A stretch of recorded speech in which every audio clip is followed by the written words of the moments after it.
mummy mummy 1 minute દેખાતું નથી ખાવા બેઠે છું ખાતી વખતે વાત ના થાય પણ મમ્મી મારી વાત તો સાંભળો ચૂપ રે શાંતિથી ખાવા દે મમ્મી દાળ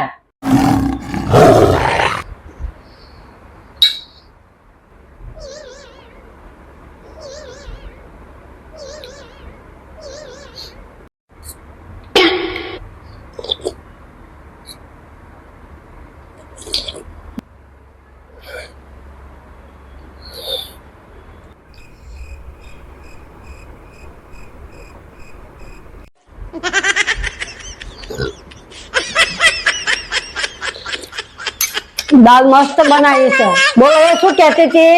અરે મમ્મી એમ કહેતી હતી દાળમાં જીવડું હતું તમને કહેવાતું નથી જીવડા વાળી દાળ પીવડાવી દીધી પણ મમ્મી તમે બોલવા જ ના દીધી ના બોલવા દે તો કહું ને કે અંદર જીવડું પડ્યું છે